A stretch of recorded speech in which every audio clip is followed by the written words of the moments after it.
បាទអរគុណណាស់លោកបណ្ឌិតបានបកស្រាយជុំវិញការស្រាវជ្រាវនេះនៅក្នុងការស្រាវជ្រាវខ្ញុំធ្លាប់បានឮធ្លាប់បានដឹងហើយលោកបណ្ឌិតក៏ធ្លាប់បានបង្ហាញច្រើនហើយការស្រាវជ្រាវចាំបាច់ណាស់ត្រូវប្រមូលទិន្នន័យសង្ខេបឯកសារអានជាប្រចាំរកឯកសារនឹងច្រើនមែនទែនប៉ុន្តែខ្ញុំចង់ក្តោបទៅពាក្យទិន្នន័យមួយលោកបណ្ឌិតត្រង់ចំណុចថានៅក្នុងការស្រាវជ្រាវនោះតើទិន្នន័យអ្វីខ្លះដែលយើងយកមកប្រើនៅក្នុងការស្រាវជ្រាវនោះឲ្យវាបានសិទ្ធិភាពល្អបាទសូមលោកបណ្ឌិតជួយបង្ហាញត្រង់ចំណុចនេះបាទអរគុណអានឹងជារឿងសំខាន់មួយទៀតហើយសម្រាប់អ្នកស្រាវជ្រាវបាទទិន្នន័យពីព្រោះអីយើងនិយាយថាការស្រាវជ្រាវជាការប្រមូលទិន្នន័យយកមកអានយកមកវិភាគចឹងមកយើងខ្វះទិន្នន័យណាតើយើងនឹងស្រាវជ្រាវមិនចឹងចឹងហើយបានសំណួរសួរថាទិន្នន័យអ្វីខ្លះនេះជាសំណួរមួយល្អដែលខ្ញុំចង់ចែករំលែកជូនដល់និស្សិតនិងអ្នកស្រាវជ្រាវច្បាប់សម្រាប់ខ្ញុំទិន្នន័យដែលយើងប្រើប្រាស់សម្រាប់ការស្រាវជ្រាវច្បាប់មានន័យថាជាទិន្នន័យពាក់ព័ន្ធនឹងច្បាប់ហើយទិន្នន័យនេះតាមខ្ញុំគឺខ្ញុំឲ្យនិយមន័យវា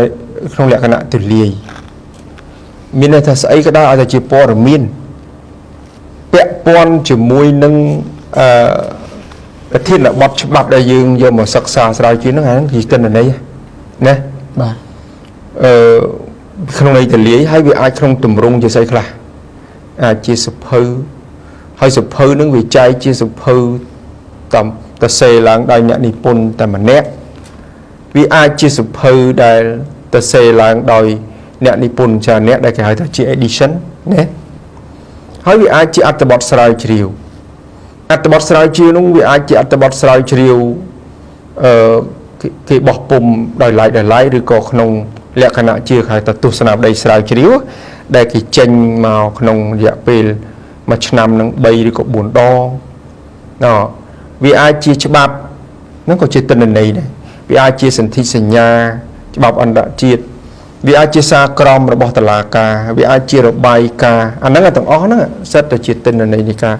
ស្រាវជ្រាវអញ្ចឹងក្នុងន័យទលាយទិន្នន័យសម្រាប់ស្រាវជ្រាវគឺជាប្រភេទគឺជាព័ត៌មានក្នុងឯកសារជាច្រើនប្រភេទក្នុងទម្រង់អាចបោះពុំនៅក្នុងគេហទំព័រហ្នឹងដែលវាពាក់ព័ន្ធប្រធានបទរបស់យើងសិតតែជាទិន្នន័យដែលយើងយកមកអាចមកខុសស្រាវជ្រាវហ្នឹងហើយនៅក្នុងហ្នឹងគឺខ្ញុំបើកវងកញ្ចក់បន្តិចទិន្នន័យហ្នឹងយើងអាចយកមក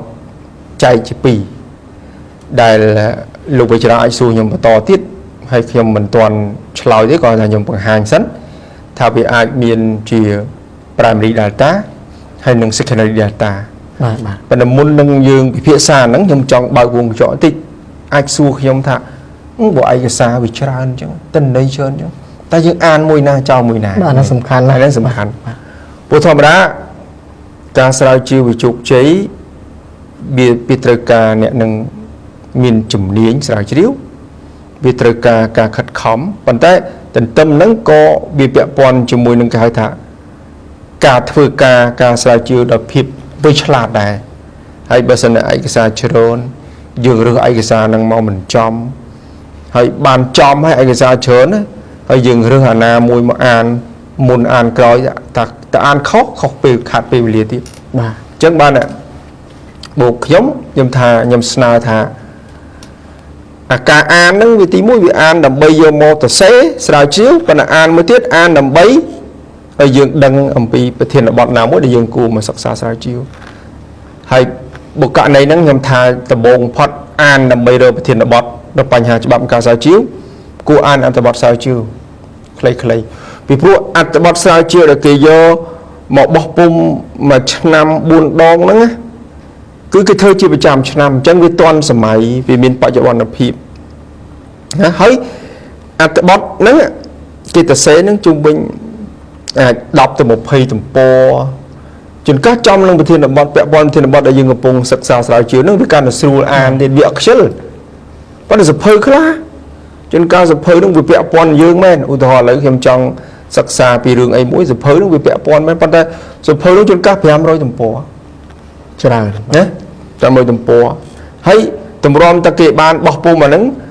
វាគេស្រាវជ្រាវដល់4-10ឆ្នាំទៅសេម្រាំចប់អញ្ចឹងជួនកាលព័ត៌មានខ្លះវាអត់មានបច្ចុប្បន្នភាពអីគេនេះ បាទប៉ុណ្ណា ហើយយើងក៏ពិបាកអានទេព្រោះវាច្រើនទំព័រពេកហើយអាពាក់ព័ន្ធនឹងការអានអាហ្នឹងក៏មាន skill មួយទៀតដែរមានជំនាញមួយទៀតប៉ុន្តែខ្ញុំមិននិយាយទេប៉ុន្តែខ្ញុំចង់បើកមុខចោលថាវាមានវិធីសាស្ត្រនៃការអានមានប្រសិទ្ធភាពទៀតអានយ៉ាងម៉េចឲ្យបានល្អ